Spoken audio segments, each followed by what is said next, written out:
let's get going then. Coach Helen for YouFit Studio. Okay, I've got a couple of, well, I've got one big definition. So it's a 3-part series. I'll probably repeat this definition again tomorrow when it comes down to it. So each episode. So we're talking about a limiting belief. What I want to do first though is explain what a limiting belief is. So here we go. Limiting belief. A limiting belief. Sounds like I got dogs home here. I have shut 2 doors, still in the barking. A limiting belief. I'm limiting myself thinking I can get through a live without dogs barking. A limiting belief is a state of mind, conviction, or belief that you think to be true that limits you in some way. So I'm going to go over that. There is a bit more to this. I'm going to go over that first sentence again. As I'm reading it. Don't know off by heart yet. A limiting belief is a state of mind, conviction, or belief that you think to be true. So by true means factual, usually. So you think to be true that limits you in some way. The limiting belief could be about you, your interactions with people, or with the world and how it works. Limiting beliefs, this is the big one, limiting beliefs can have a number of negative effects on you. Now, what I'm going to do is take a theme of a limiting belief, right, and go through them each day this week because they are the most common and what we hear most often from people. They say that the reason why I can't do something is, or I'm unable to do something is, and then they usually come out with a limiting belief that they believe to be true, as in factual. They believe it to be a true reason why they're unable to move forward in their goal, whether that's health or personal or otherwise, and it's limiting them moving forward. But it is true in their minds, right? It's a limiting belief. It is having negative impacts. So here we go. Oh, I'm going forward one there. I was like so excited. Part 1. So this is the first limiting belief, and this is how it sounds. If I had more willpower, I could stop eating so much junk food, right? So if I had more willpower, I could stop eating so much junk food, right? So that's a statement that somebody, maybe yourself at one point, may believe to be true, right? They believe it to be a true fact. So the truth would be, I believe that I cannot lose weight because I do not have enough willpower. And the reasons why it's true is because I can't stop eating as much junk food. So therefore, that's why I'm not losing weight. The fact is don't have enough willpower. I don't have enough willpower, therefore I can't stop eating junk food, right? That is a limiting belief. Now, the negative result or effect would be, if you draw the line after that, that you are unable to lose weight, or you find it really challenging to lose weight in a given time, because actually this belief system is that I will always keep eating more junk food because I'm not strong enough mentally, right? I'm weak mentally, right?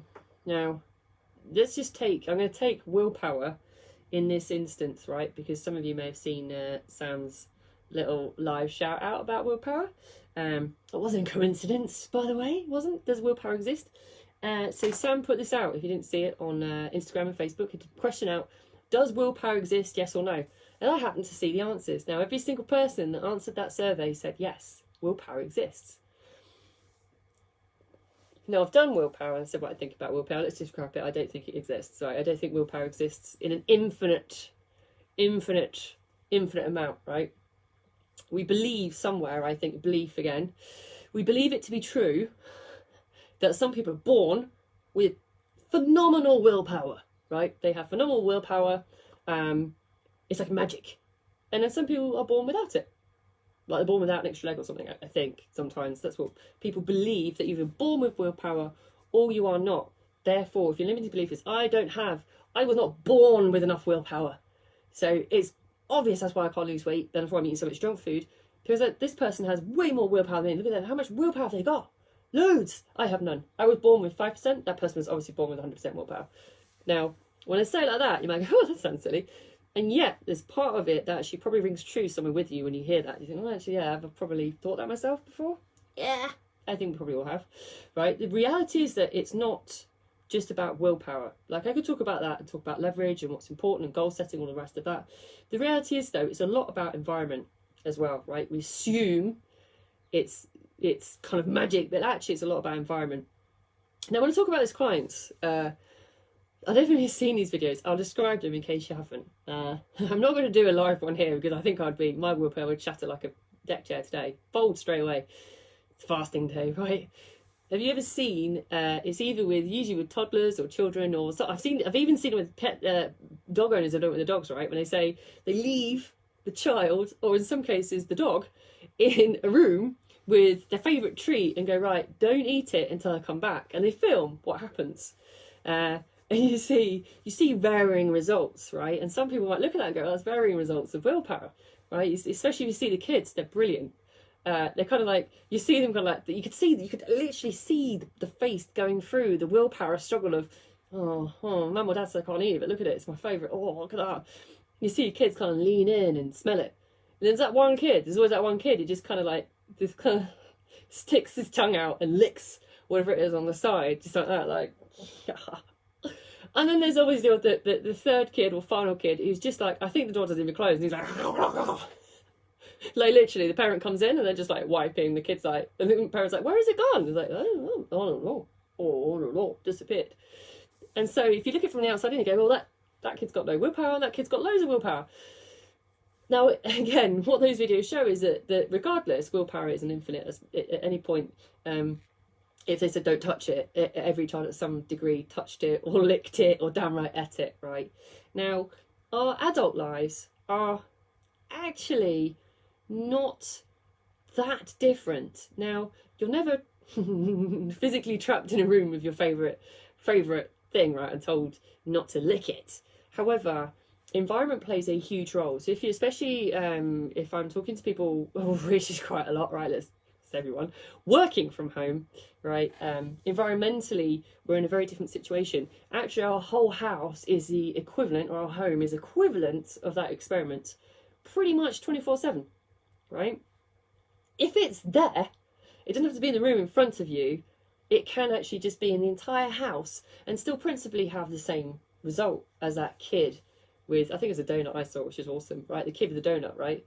It's still principally the same situation. Now, you can say it's portion control, yes.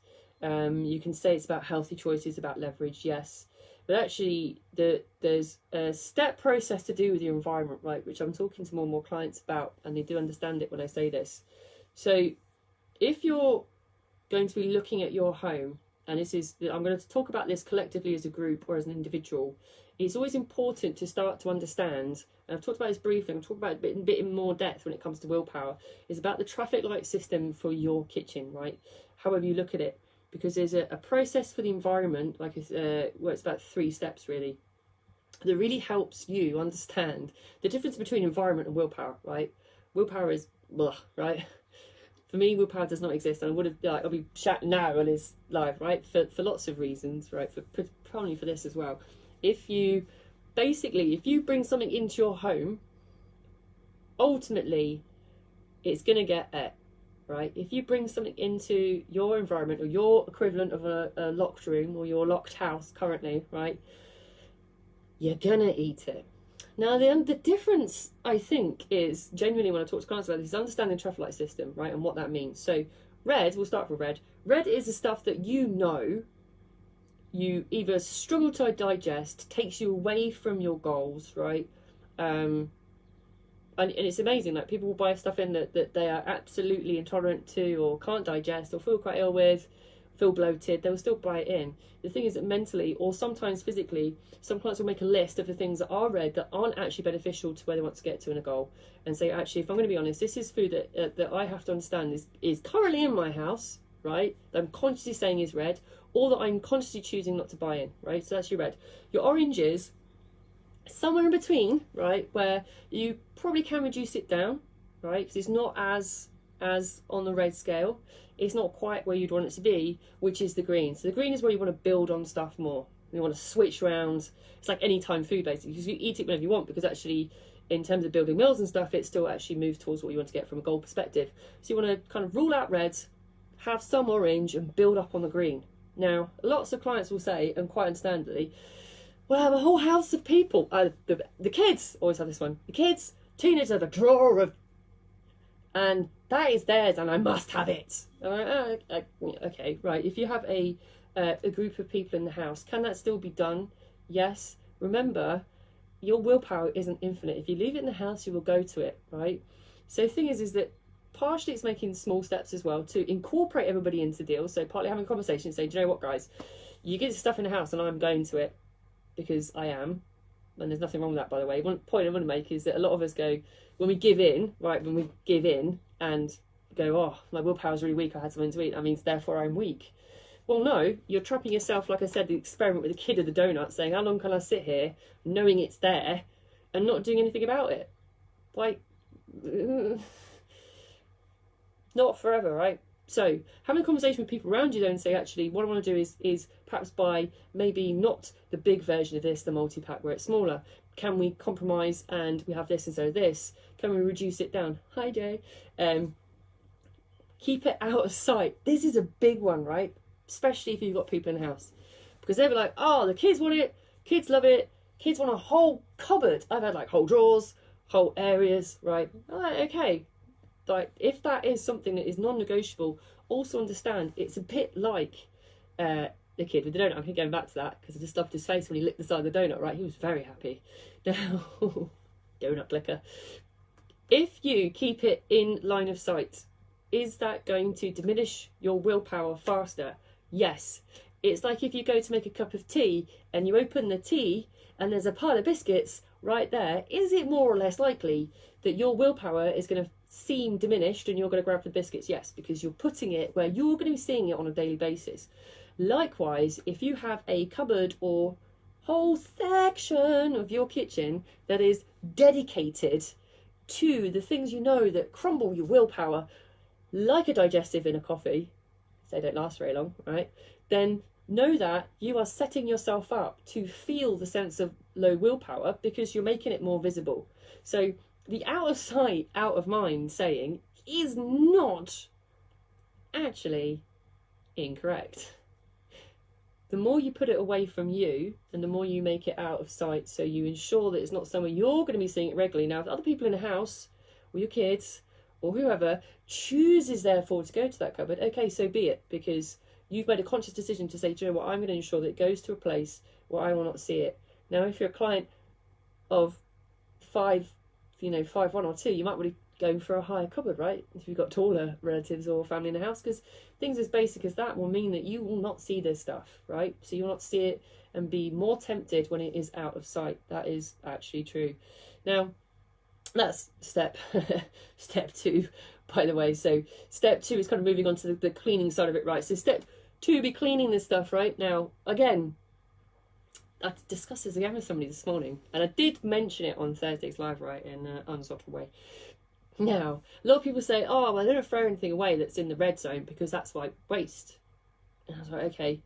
Okay, well, two things, right? Firstly, is it waste because it's going in the bin or because you're going to eat it and then it becomes waste, right, eventually? Except if when it becomes waste for you, personally, in your body, you pay a little bit of health tax on it, and I've talked about health tax as well. Eventually, you've got to pay for it one way or another, right? If not immediately, later on. So is that waste, really? Is it wasteful to do that? And secondly, if you truly believe it is waste, then food bank it. If it's not perishable, food bank it, right? Buy local co-op. In fact, all co-ops have them, right? Just take it to your co-op and food bank it, right? Because then you can actually, again, go back on a belief system. I'm not wasting food, I'm actually going to give it forward, if that's the case, right? It's no less wasteful, okay? Orange, keep, again, those smaller quantities, and then buy more green in, right? The thing is that part of this process, so step 1 is the environment, doing the environment, taking into account the rest of the people. Step 2 is cleaning, right? Step 3 is then taking note of your behaviours after you've done this process. Now, might sound daft. You have to consciously ask yourself the question, though. If you've got to the stage where you have actually gone through the process and removed the red items from your house and you're feeling, which does happen, empowered, because actually you've taken away, it's like, oh, my willpower's real good, I've not had anything for ages. Why? Because it's not there, it's not in the room with you or your house, right? But say you are tested, right? Say you are tested, you have to make a conscious choice, right? To get on your shoes, at the minute, your wellies, if you're anything like me, your jacket, your scarf, your hat, and leave the home to replenish red items into your house. You are consciously choosing a different strategy, right? Or tactic, I should say, correcting myself. You're choosing a tactic to negate willpower entirely, right? Now, when talking about the class, oh, that sounds daft, I wouldn't do that. And yet, how often are people going out for takeout because they've had a craving for junk food, for a takeaway? Actually, it's no different to say, actually, I'm going to go and buy those things in. I'm going to make a special visit to go and buy the red stuff in, or even orange stuff that I've kind of like put into the orange zone, I'm not entirely sure. Part of this understanding is taking note of your behaviours afterwards, right? Because that makes a huge difference. The thing is about limiting beliefs is that they are, like most things, in reality, not actually fact. So the thing is, if it's not readily available and it's not in the home, are you going to eat as much junk food as you really believe or think is your limiting? So let's go back over again. If I had more willpower, I could stop eating so much junk food. Well, the junk food has to be available to start with, right? That's a fact, okay? And that extends to everything like junk food. So go back to even the definition of a limiting belief. It's a state of mind. And what do you know about state of minds? They can be changed, right? It's conviction or belief that you think to be true. You think is true. Is it factually true? No. Because again, if it's not available and not in your environment, it's not true. If you believe it to be true, it'll limit you in some way, yes, because it'll limit you in both your belief that you have no willpower and then therefore can't move forward, and will limit you in losing weight, right? About you or your environment or the world and how it works. Yeah, your house, how your household works, right? That's what it is. Do they have to have limiting beliefs? Do they have to have negative effects? No. Actually, not if you take control of your environment and understand that those people are not born with magical 100% I genetically have willpower. I soar through the air with willpower with ease. No, no, not at all. What they've done is learn to limit their exposure, if you want, to the donuts sat in front of them in locked space, right? They're finding ways to strategically ensure their environment is conducive to what they want to get to in terms of a goal, and therefore less likely to indulge those foods, right? End. So that's limiting belief number one. Now I've gone for a hell of a lot, so a recap today would be hard.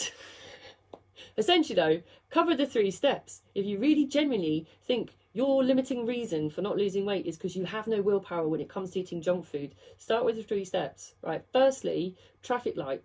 Secondly, clear your house. Thirdly, observe your behaviours.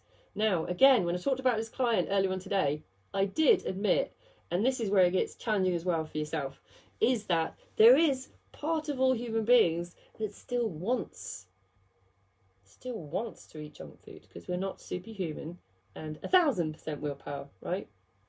And knowing and planning when that is, etc., is one thing, and claiming to be fully unconscious of it is something else, right? So if you follow this process, that's about noting your own behaviours. So if you still choose to go and get the item, that is equally okay, because you're choosing to deviate off plan because you really want the item and you know you're going to enjoy it, then cool beans, right? Absolutely. I'm not saying don't do it. I'm saying being aware of it and noting your behaviours makes a big difference between saying and choosing to have a conscious treat and saying I have no willpower, because those are very different things, right? The limiting belief is not true. So it isn't true that nobody or somebody has more willpower than another person. They're just more strategic in their environment. All right, I think that's a recap, as I can do it as fast as possible. Do you know what I'm going to do? I'm obviously going to go over the definition again tomorrow if I remember this. I have to remember this one. All right, but however, I'm going to give you a little bit of an inside scoop on tomorrow's limiting belief. I love this one too. Get ready for this one. I hardly eat anything. Don't eat anything. And I still can't lose weight. Limiting belief. I hardly eat anything. And I still can't lose weight.